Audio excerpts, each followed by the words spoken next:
there, quilty friend. It's Carolina Moore, your favorite sewing and quilting YouTuber, and behind me is my 2026 Block of the Month Apple Cider Stars. I gave you a little bit of a teaser. I told you there were 2 reasons that it's called Apple Cider Stars, and I only gave you one of them. We're going to go into the other one, and I'm going to tell you how I absolutely ruined this quilt. Absolutely ruined this quilt, and you probably didn't even notice yesterday. All right, let's get into it. The first reason that this is called Apple Cider Stars is, first of all, stars, obviously, because it's a bunch of star blocks. But the apple cider comes from every year when I do my block of the month, I take photos of the blocks and then of the finished quilt in a specific location. So I've done it by the beach here in San Diego. I've done it on a beautiful hiking trail here in San Diego. I've done it in Balboa Park, which is a beautiful open park area here in San Diego. And this year, I took the photos of the quilt blocks up in Julian, California, which is one of my favorite little towns up in the mountains. We love to go there every fall, and so it was perfect. I took a day trip up there with my cousin. We had all the blocks with us. We took photos of all the blocks. We ate apple pie, and while I was getting the apple pie, I got myself some apple cider so that I could bring it home and share it with the family. And there's just this little jug of apple cider, like fresh pressed apple cider there from Julian, and I threw it in my bag and I forgot about it. And I've been busy working on other projects over the last 3 weeks, and then it was time to pull out those blocks and finish up the videos and finish up the quilt so that we could take that final photo this weekend up in Julian. And I had left that apple cider in my bag, and it was like 3 weeks sitting there, and it fermented. It turned into apple cider vinegar, and the container it was in started kind of half exploded. It started like leaking out. There was like almost nothing left in the container. It must have been on its side in this bag, and it just completely leaked all over all the quilt blocks. They stank like apple cider vinegar, but like also kind of like rotting fruit, and they were badly stained. I'm going to show you a picture of one of the blocks that was really bad. I was so completely stressed. I took the whole bag home, threw everything in the kitchen sink, rinsed it off. Then I added baking soda because I wanted to neutralize as much of that vinegar and also hopefully the vinegar smell as I could. So I'm not a big fan of the vinegar smell. So I threw a bunch of baking soda in there. I threw some dish soap in there because it's a food product. So I figured dish soap is going to be our best bet to try to take a food product out of the fabric. Rinse them through a couple times. And then I started looking at the different blocks. Now, it was most of the blocks. It wasn't all the blocks. Most of the 6-inch ones were spared because I only took one 6-inch block of each of the 3 different 6-inch blocks with me. So most of these 6-inch blocks were spared. Just one of each type was in the bag, but all of the other blocks were in the bag. And they all got hit with varying degrees. So you can see a little bit, if you know what you're looking at, there's a little bit of a stain here on this one. This block was fairly hard hit. Over here on this corner, you can see some staining. I was able to get most of it out. I'm going to bring this down a little bit. You can see in here how it's darker along the edge. This definitely got hit pretty hard.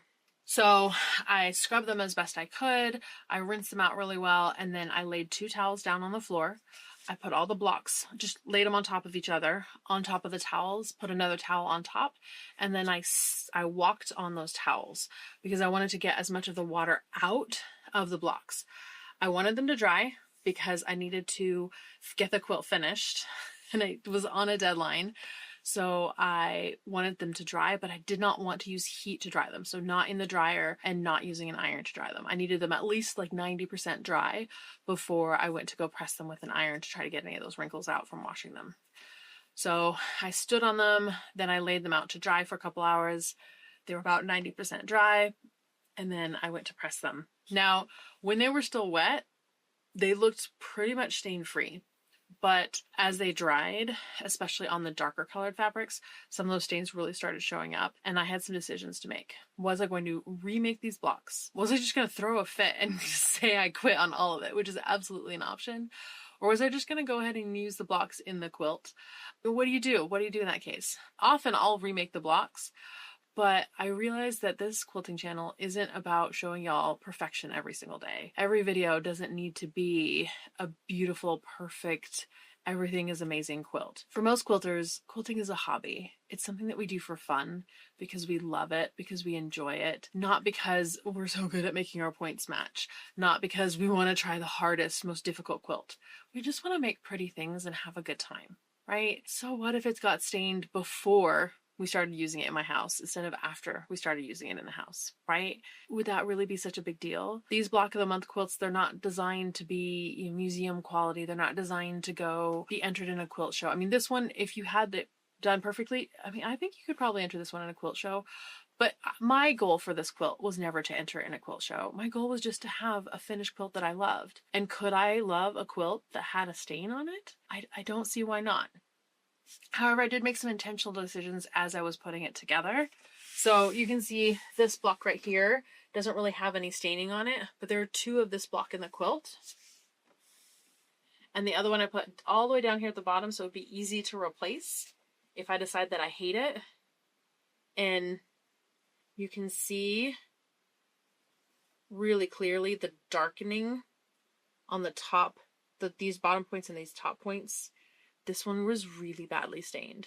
But now when you're seeing it on camera, it really doesn't look that bad. It looks like it has some ombre in there. It looks intentional. And if you don't put this block and this block side by side, how would you ever know? It's not what I intended.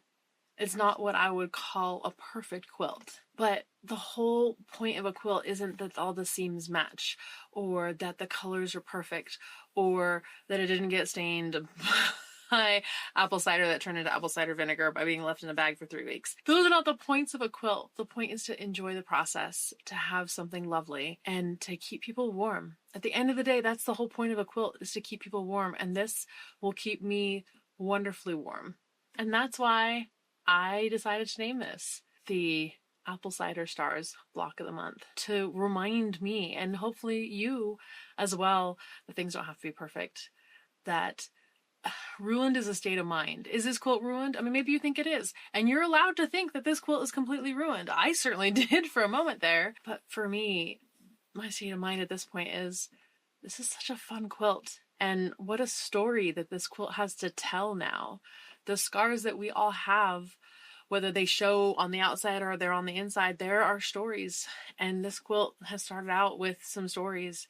And over the years, as we take it to events and we use it at picnics and at the beach and on the sofa for movie nights, this quilt will have so many more stories to tell. So it's just starting off its story life a little bit early, and I think that's just fine. Let me know down in the comments, do you think that this quilt is ruined? Do you think I should replace that block? And you may not have noticed, or you may have noticed the stains on this quilt. I'm interested. Did you see them? Did you know? Would you have changed it? You're allowed to have your opinions. You're not allowed to force those opinions on me, just like I'm not ever going to force my opinions on you. But you're allowed to have your opinions, and I think this one's okay. All right, I hope you give this video a thumbs up to let folks know that you enjoyed it, even if you don't agree with me. If you're not already subscribed to this channel, please subscribe. The comment section is open, and I'm sure it will be pretty active on this video. Any links that you need are in the description. And friends, I will see you right here real soon. Bye for now.